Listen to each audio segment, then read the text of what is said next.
Hello, नमस्कार. कशी आहात सगळे? मस्त आहात ना? आशा करते तुम्ही सगळे आनंदात असाल. तुम्हा सर्वांचं अगदी मनापासून स्वागत आहे आपल्या चॅनलवरच्या आजच्या या व्हिडिओमध्ये. तर फायनली 2 दिवसाच्या नंतर तुमच्याशी भेटते आहे आणि हा व्हिडिओ आहे परवाच्या दिवशीचा, म्हणजेच गुढीपाडवाच्या दिवशीचा, गुरुवारचा. तर सगळ्यात आधी गुढीपाडवेचा हा व्हिडिओ आहे. त्यानिमित्त तुम्हा सर्वांना झालेल्या गुढीपाडव्याच्या खूप खूप शुभेच्छा. तर व्हिडिओची सुरुवात ना छान अशी मस्त रांगोळीने केली आहे. रांगोळी जी आहे तर ती मी सकाळीच काढून घेते, म्हणजे सकाळचं झाडणं पुसणं झालं की त्याच वेळेला ना रांगोळी वगैरे काढून घेते. आणि त्यानंतर देवपूजेचे जे काही फुलं होते तर ते घरी काही होते नाही, तर सकाळचे सगळे घरचे कामं आवरले. पटापट आंघोळ पाणी करून मार्केटला जाऊन ना आधी ही जी पूजेची तयारी आहे, पूजेचं जे काही सामान आहे तर ते मी घेऊन आलेली. खरं सांगायचं तर बघा, पूजेची जी सगळी तयारी आहे ना तर ती मी आदल्याच दिवशी करते, कारण दुसऱ्या दिवशी सकाळचं जर करायचं म्हटलं तर इतकं हेक्टिक होऊन जातं सगळं.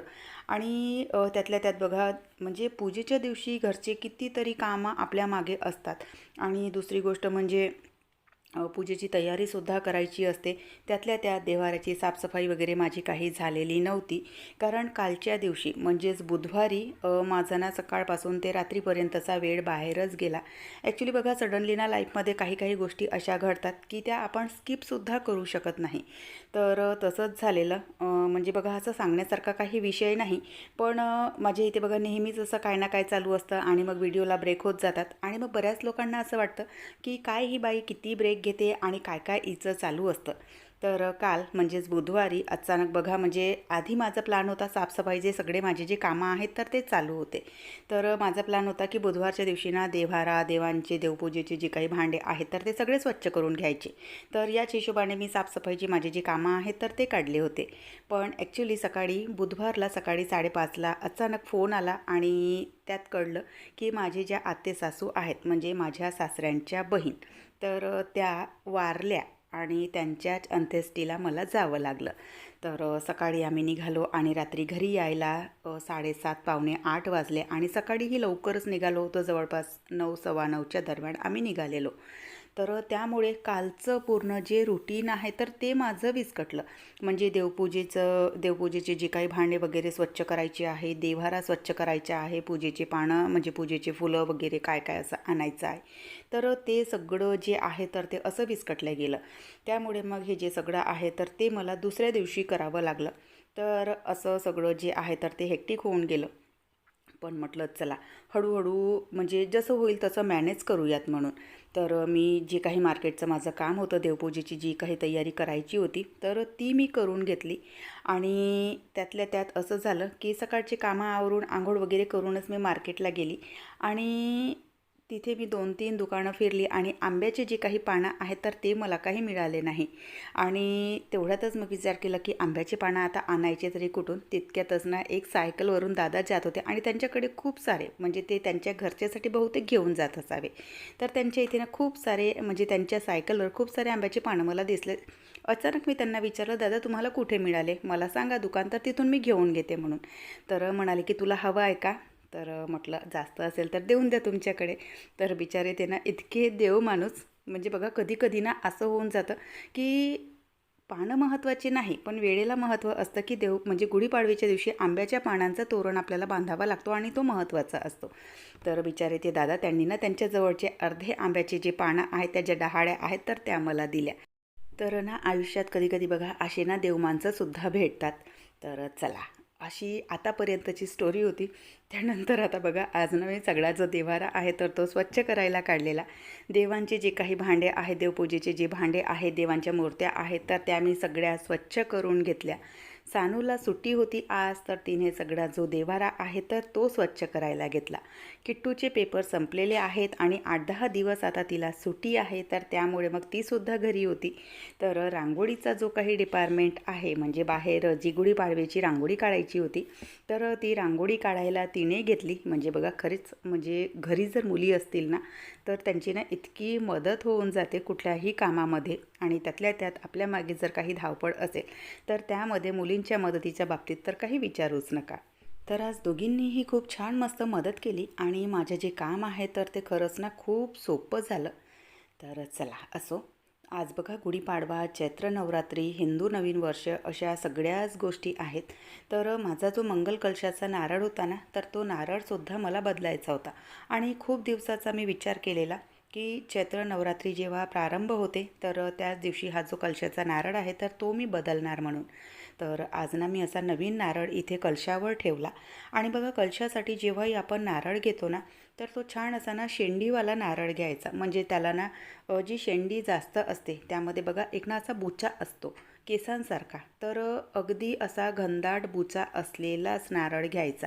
त्यामुळे बघा नारळ ना छान असा दिवसभर ओला राहतो जेव्हा नारळ पाण्यामध्ये बुडालेला असतो.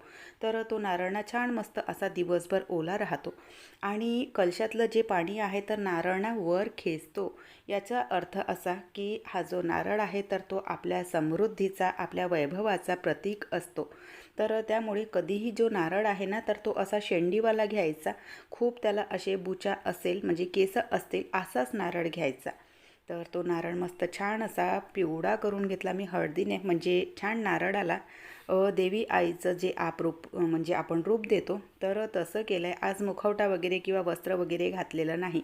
मस्त सिम्पलसाच म्हटलं हा जो कलश आहे तर तो ठेवावा आणि सोबतच इथे ना एक वेगळा दिवासुद्धा लावला. म्हणजे अखंड ज्योत याच्याने नाही.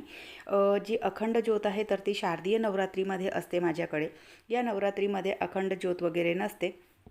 पण म्हटलं एक ना सेपरेटली जो कलशाचा दिवा आहे तर मस्त तो लावून घ्यावा म्हणून.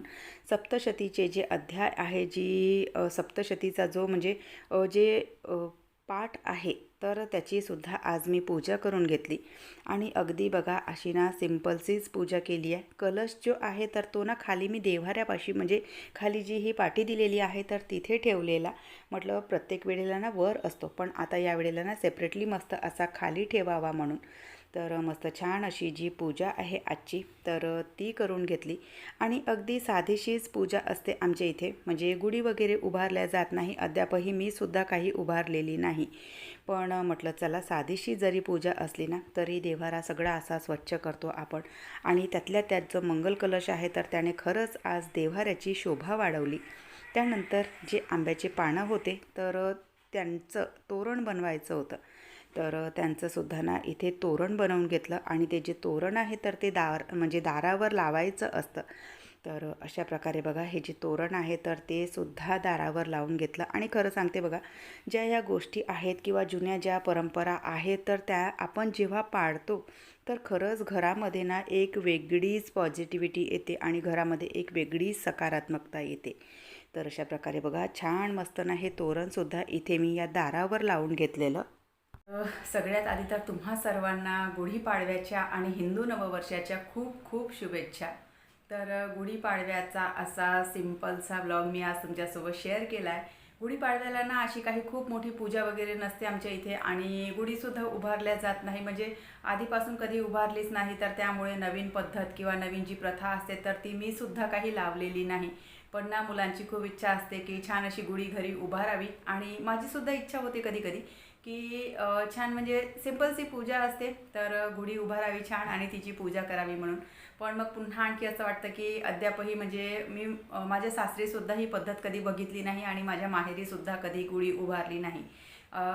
माहेरचं तर नाही म्हणा, पण आता बघा आपलं लग्न झाल्याच्या नंतर आपण आपल्या सासरच्या ज्या पद्धती असतात किंवा जे काही रूल्स असतात तर ते सगळे फॉलो करतो. तर माझ्या सासरीसुद्धा अद्यापही गुढी वगैरे उभारली नाही. पण असं वाटतं कधी कधी की साधीशी पूजा आहे आपण सुद्धा करून बघावी. पण पूजा कशा पद्धतीने मांडतात तर ते सुद्धा मला काही माहिती नाही. त्याविषयी आधी थोडंसं जाणावं लागेल, म्हणजे थोडंसं समजावं लागेल आणि त्यानंतरच मग जर कधी मी चालू केलं गुढी उभारणं तर नंतर कधीतरी बघणार. पण माझ्या इथे मुलांची सुद्धा खूप इच्छा असते की गुढी आपणही उभारूयात म्हणून. तर अशी सिम्पलची पूजा होती आजची. आणि हिंदू नववर्ष आहे, चैत्र नवरात्री चालू झाली आहे आज. तर त्यानिमित्ताने आज जो देव्हारा वगैरे आहे तर तो सगळा मी छान असा स्वच्छ करून घेतला. सानू घरी होती, तिची खूप मदत झाली. आणि ह्या ज्या सगळ्या गोष्टी आहेत तर त्यांना मी आदल्याच दिवशी म्हणजे सगळा माझा जो देव्हारा वगैरे आहे तर तो सगळा मी आदल्याच दिवशी स्वच्छ करून घेते. पण काल अचानक म्हणजे आते सासू जी आहे तर त्यांच्या अंत्येष्टीला मला जावं लागलं. आणि बघा या अशा काही गोष्टी असतात ज्या सडनली एकदम आपल्या म्हणजे रुटीनमध्ये सामील होऊन जातात आणि मग त्या स्किप करू शकत नाही आपण. तर कुठेतरी या गोष्टीमुळे बघा आपलं जे रुटीन आहे तर ते बिघडतं. तर मग सगळं ते आजच सगळं क्लीन करून घेतलं आणि पूजेलासुद्धा खूप उशीर झाला. साधीशी जरी पूजा असली तरी बघा सगळ्या मूर्त्या स्वच्छ करणं, देवांची भांडे सगळे स्वच्छ करणं, मंदिर स्वच्छ करणं, या ज्या गोष्टी आहेत तर त्या खूप हेक्टिक होऊन जातात. आणि दुसरी गोष्ट फुलं वगैरे सुद्धा मी काल काही आणलेले नव्हते. फुलं, आंब्याचे पानं वगैरे काहीही आणलेले नव्हते. कारण काल रात्री यायलाच मला ना 7:30 पावणे 8 झाले. आणि दुसरी गोष्ट येता येता रस्त्यामध्येच फुलांचे शॉप होते. पण अंत्येष्टीवरून आल्याच्या नंतर फुलं वगैरे आपण आणू शकत नाही. तर त्यामुळे मी म्हटलं की असू द्या, उद्या सकाळला मी मॅनेज करून घेणार. पण खूप उशीर झाला हे सगळं करता करता. पण चला म्हटलं ठीक आहे, पूजा जी आहे ती आटोपलेली आहे. अगदी साधीशी पूजा होती. आणि आज गुढीपाडव्यानिमित्त बघा थोडासा ना गोडाधोडाचा सुद्धा काहीतरी आपण बनवतो. तर सकाळच्या वेळेला तर मी बनवलं नाही, कारण ना ऑलरेडी पूजेला खूप उशीर झाला. आणि प्रत्येक वर्षीसुद्धा मी ना सकाळच्या वेळेला नाहीच बनवत, रात्रीच्याच वेळेला बनवते. म्हणजे एक सकाळी आपली निवांत अशी पूजा होऊन जाते. आणि दुसरी गोष्ट म्हणजे संध्याकाळच्या वेळेला ना जे काही करायचं आहे, म्हणजे जे काही बनवणं करणं आहे तर त्याचासुद्धा नैवेद्य आपण देवांना लावू शकतो. संध्याकाळीसुद्धा बनवलं तरी चालतं. आणि यावेळेला मी ना छान असा जो माझा कलश आहे देव्हाऱ्यातला तर तो असा खाली ठेवलेला, जसा आपण नवरात्रीमध्ये जशा प्रकारे म्हणजे कलशाची मांडणी करतो तर वेगळा कलश नाही ठेवला. तोच जो कलश आहे तर तोच कलश, त्याला थोडंसं असं छानसं सजवून घेतलं. आणि एक दिवा लावलेला आहे, अखंड ज्योत या नावाने नाही, पण जिथपर्यंत चालेल तिथपर्यंत म्हटलं चला असू द्या. एक जो दिवा आहे तर तो कलशाच्या समोर मी लावलेला आहे. तर बघू आता. आणि विचार करते की संध्याकाळी सप्तशतीचा पाठ करावा म्हणून. तर संध्याकाळचं जे रुटीन आहे तर ते मी तुमच्यासोबत उद्याच्या व्हिडिओमध्ये शेअर करणार, काय काय करणार आहे आणि काय काय नाही. बघू याच्यामध्ये सुद्धा बघू आता मी काय काय करणार आहे. कारण माझा, सानूचा, तिच्या पप्पाचा आणि किट्टूचा, आमच्या चौघांचाही उपवास आहे. आणि जेवणाऱ्या फक्त एक सासूबाई आहेत. पण त्या एकट्या जरी असल्या तरी आजच्या गुढीपाडव्याच्या निमित्त देवांना नैवेद्य दाखवायचा आहे. तर त्या निमित्ताने जो स्वयंपाक पाणी आहे तर तो बनवावाच लागेल. तर बघू आता सायंकाळी मी काय काय करणार आहे. तर त्याचं जर शूट केलं तर ते रुटीन तुमच्यासोबत नक्की शेअर करणार. तर चला, आजचा जो व्हिडिओ आहे तो मी इथेच संपवते. आशा करते तुम्हाला आवडला असेल व्हिडिओ. कुठे जरी आवडला असेल तर लाईक करा, शेअर करा, सबस्क्राईब करा. व्हिडिओ कसे वाटतात कमेंट करून सांगत चला. तुम्ही कमेंट करत नाहीत, प्लीज प्लीज प्लीज कमेंट करून सांगत चला. आपण भेटूयात नंतरच्या व्हिडिओसोबत. तोपर्यंत सगळ्यांना बाय, सगळ्यांना धन्यवाद. हर हर महादेव.